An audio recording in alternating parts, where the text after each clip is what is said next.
الحمد لله رب العالمين والعاقبة للمتقين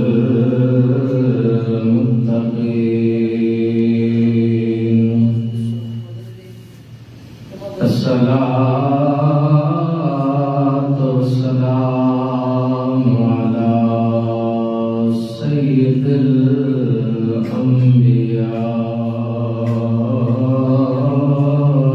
والمرسلين وعلى آله وأصحابه أجمعين. أما بعد فأعوذ بالله من الشيطان الرجيم. بسم الله الرحمن الرحيم.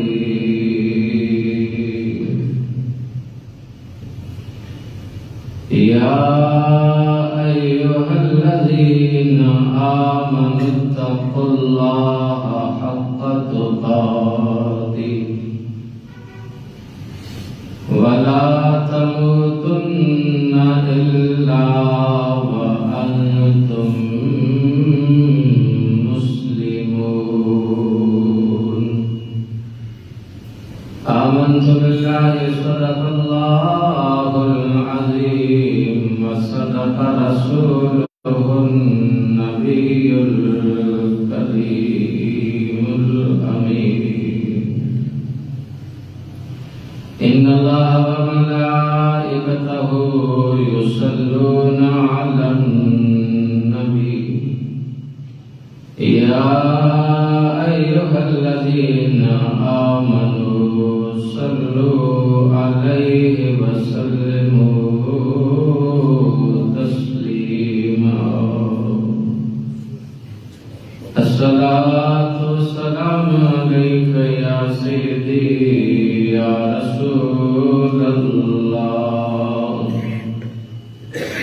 وعلى آلك وأصحابك يا حبيب الله.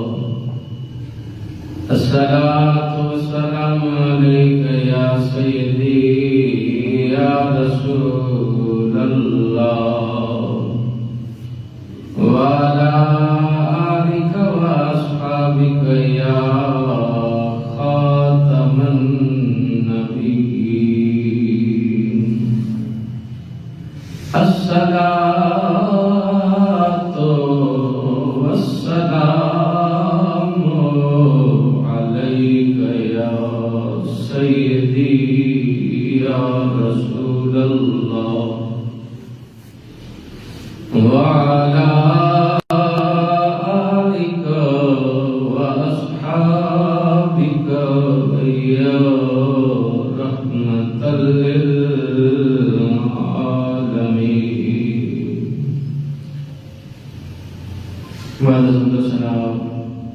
نبی پاک صلی اللہ تعالی علیہ وسلم کی بارگاہ اقدس کے اندر ہدیہ درود و سلام کا نذرانہ عقیدت پیش کرنے کے بعد آپ کے ساتھ احترام بزرگوں دوستوں برادران اسلام، دعا ہے اللہ تعالیٰ میری زبان پہ کلمہ حق جاری نصیب فرمائے. سننے سنانے کے بعد اللہ مجھے اور آپ کو عمل کی توفیق عطا فرمائے.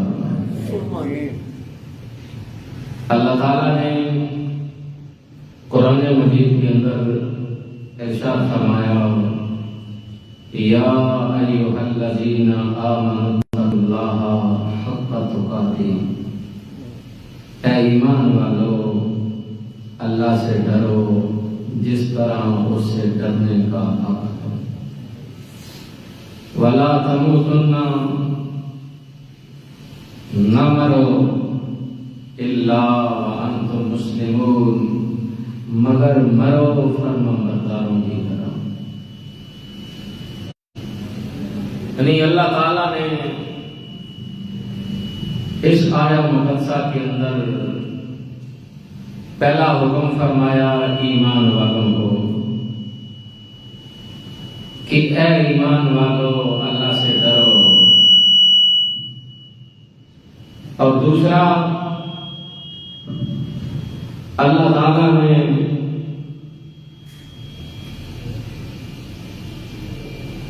ڈرنے کا حکم ایمان والوں کو فرمایا.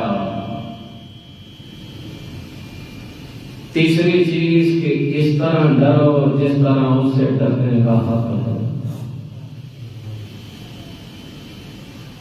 آگے فرمایا نہ مرو، پھر فرمایا جب مرو، اور اس طرح مرو جس طرح فرما بردار مرتے ہیں.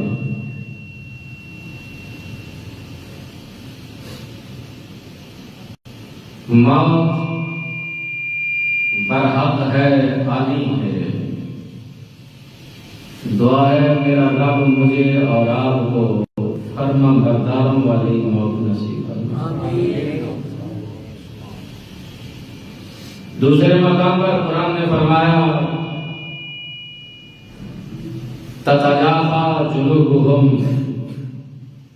عن المضاجع يدعون ربهم خوفا وطمعا.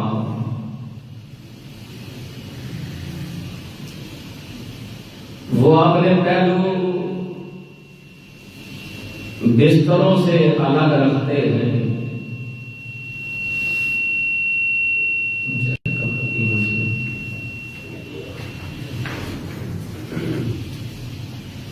وہ اپنے پہلو بستروں سے الگ رکھتے ہیں. یدعون ربهم خوفا، وہ اپنے رب کو پکارتے ہیں خوف سے، وطمعا اور امید سے. ومما رزقناهم ينفقون، اور جو رزق ہم نے انہیں دیا ہے اس رزق سے وہ میری راہ میں خرچ کرتے ہیں. پہلی چیز اللہ کا خوف نصیب ہونا، یہ اس کا کرم اور فضل ہے.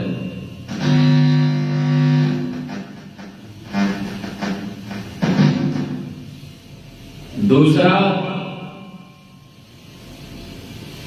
مالک ہر کسی کو رزق دے رہا ہے اور بغیر گنتی اور حساب کے دے رہا ہے. اس نے کبھی حساب کر کے نہیں دیا کہ تم نے میری اتنی نمازیں پڑھی ہیں تجھے اتنا رزق ہے.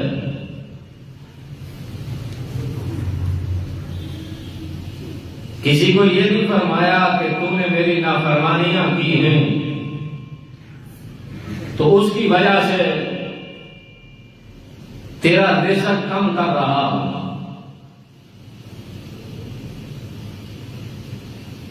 لیکن اس نے ایک ضابطہ رکھا ہے، دیتا سب کو ہے، لیتا کسی کسی سے ہے. ہر کسی سے نہیں لیتا. معاشرے کے اندر، سوسائٹی کے اندر آپ دیکھیں تو کتنے لوگ ہیں جن کے پاس مال و دولت ہے، پر نیکی کے کام میں وہ خرچ نہیں کر سکتے. اسی طرح جس طرح بندے کی رگوں کے اندر حرام کا خون ہو، حرام کا گوشت ہو، تو وہ بندہ اللہ کے دربار میں جھک نہیں سکتا.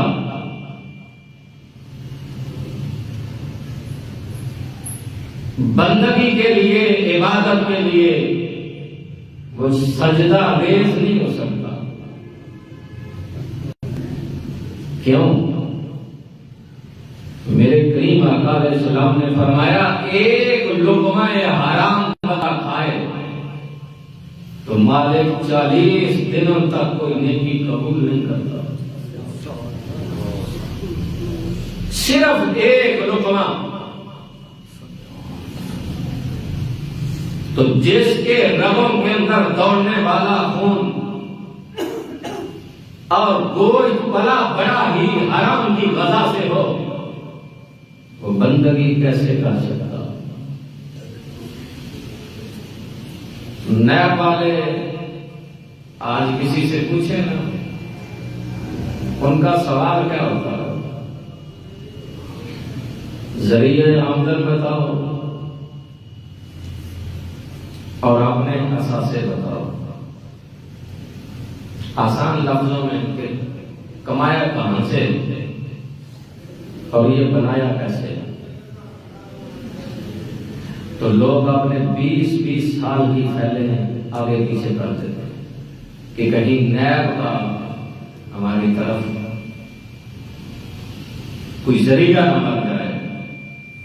دوستو یہی سوال قیامت کے دن میرا رب ہر بندے سے کرے گا کہ ذرا بتاؤ پیسہ کمایا کہاں سے اور لگایا کہاں سے.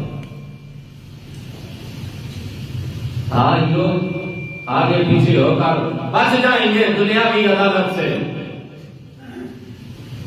کل قیامت کے دن وہ عدالت لگی ہوگی 5 سوالوں کے جواب دینے ہوں گے.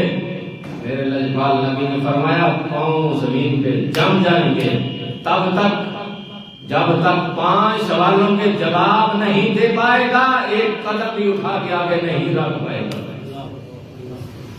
ان میں سے ایک سوال ہی کہ کہاں سے کمایا اور کہاں پہ لگایا. آپ نے دیکھا کتنے لوگ روپیہ پیسہ ہے پر نیکی کے خرچ نہیں کرتے اس لیے کہ حرام کا پیسہ حلال میں نہیں لگتا. وہ خواہش بھی کرتے ہیں پر ہو نہیں سکتا.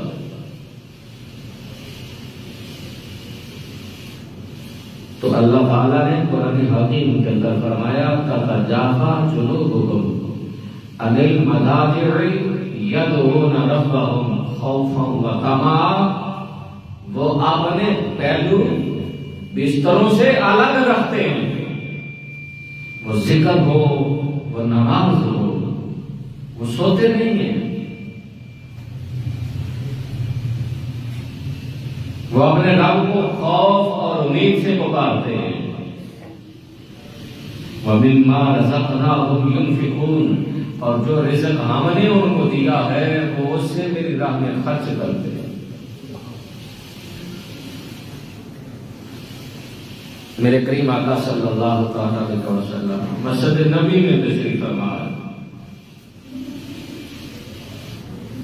صحابہ کرام موجود ہیں تو میرے لجپال نبی نے فرمایا بنی اسرائیل کا وہ بابا جب اس کی موت قریب آنے لگی نا تو اس نے اپنے بچوں کو بلایا. بچوں کو بلا کر کہتا ہے کہ میں بڑا گناہگار ہوں بدکار ہوں بد اعمال ہوں. میں نے کوئی ایسا عمل نہیں کیا جس کی وجہ سے میں اللہ کے حضور کھڑا ہو سکوں. لہذا جب میری موت آ جائے تو مجھے دفن کفن نہ کرنا, مجھے آگ لگا کے جلا کر راکھ کر دینا.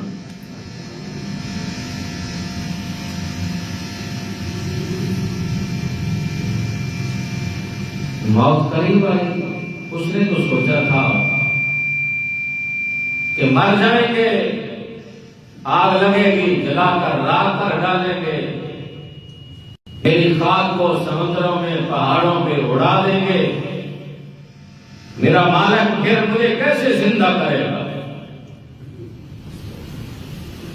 حالانکہ پہلے سے دوسری مرتبہ زندہ کرنا مالک کہتا ہے آسان ہے. جب تیرا کچھ بھی نہ تھا اس وقت ہم نے تمہیں بنا لیا، تو جب بنایا ہے صرف زندہ کرنا ہے، اس میں کون سا مشکل ہے؟ موت آ جاتی ہے، بچوں نے وصیت پہ عمل کرتے ہوئے اپنے باپ کو آگ لگائی، جلا کر راکھ کر دیا۔ وصیت پہ عمل کرتے ہوئے رات کو اٹھایا، کچھ سمندروں میں گرا دیا، کچھ پہاڑوں میں گرا دیا۔ مالک نے ہوا کو حکم دیا کہ ذرا اس کی راکھ کو اکٹھا کرو، دوسرے بند کر دے اندر۔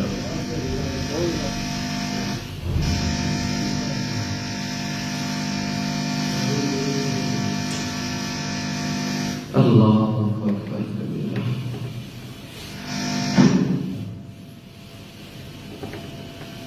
اللہ تعالیٰ نے راکھ کو حکم دیا، راکھ اکٹھی ہو گئی۔ وہ رب ہے نا جو کہتا ہے کن فیکون، تو کام ہو جاتا ہے۔ دوبارہ زندہ کیا، اسے اپنے سامنے کھڑا کیا، فرمایا بول یہ کیوں کیا تھا؟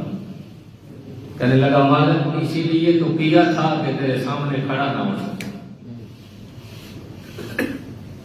لیکن مجھے کیا خبر تھی کہ یہ دوبارہ یہی معاملہ ہوگا۔ میں نے تو کوئی ایسا عمل نہ کیا، مجھے خوف آتا تھا تیرے دربار سے، ڈر لگتا تھا تجھے کہ زندگی میں سارے پاپ کیے، اس قابل نہ تھا کہ تیری عدالت کا سامنا کر پاتا۔ مالک میں نے بچوں کو بولا مجھے آگ لگا ڈالنا، مجھے رات کر ڈالنا، تاکہ میں اس پروردگار کے سامنے کھڑا ہونا بچ جاؤں۔ فرمایا پھر تو میرے سامنے کھڑا ہے تو ذرا بتا کہ کیا کیوں تھا؟ کہا مالک تیرا خوف تھا۔ فرمایا میرا خوف تھا؟ کہا ہاں۔ فرمایا پھر جا میں نے تیرے زندگی کے گناہوں کو معاف فرما دیا۔ نعرہ تکبیر، اللہ اکبر، نعرہ رسالت، یا رسول اللہ، نعرہ حیدری۔ کہا وَلِمَنْ خَافَ مَقَامَ رَبِّهِ جَنَّتَانِ، جس کے دل میں میرا خوف آ جائے میں اسے جہنم نہیں جنت دیتا ہوں۔ جنت بھی ایک نہیں دو عطا کرتا ہوں۔ تو اس لیے جہاں موقع ملے اس پروردگار سے ڈرتا رہا کریں، اور اس دل سے ڈرتا رہا کریں، اس سے پناہ مانگتا رہا کریں کہ مالک موت آنی ہے، فرما برداروں والی عطا کر۔ مالک میدان معاشر میں تیری عدالت لگے گی، اس دن شرمندگیوں سے محفوظ فرما۔ آج چھوٹے چھوٹے سوال ہیں، لوگ ان سے بھاگتے ہیں، لیکن انہی سوالوں کا جواب القیامت کے دن دینا ہے۔ پیسہ کہاں سے کمایا اور کہاں پہ لگایا، یہ ایک سوال میں نے بتایا، باقی چار نہیں۔ تو اس لیے رزق حلال کماؤ تاکہ نہ اس جہان کے اندر پریشانی ہو نہ اس جہان کے اندر پریشانی۔ دوسری چیز اپنے بچوں کو رزق حلال کھلاؤ۔ جب رزق حلال کھلاؤ گے تو پھر کسی قسم کی پریشانی نہیں ہوگی، اولاد تابعداری فرمانبردار رہے گی۔ تیسری چیز اللہ کا خوف اپنے دل میں ہمہ وقت ہے۔ امام یافعی رحمۃ اللہ تعالی علیہ نے ایک واقعہ نقل فرمایا۔ ایک نوجوان لڑکا کپڑے کی دکان پہ کام کرتا ہے، جس طرح آج ہمارے بچے پٹھانوں کی دکانوں پہ جا کر کام کرتے ہیں۔ کیوں؟ اس لیے کہ ہم نے تجارت کو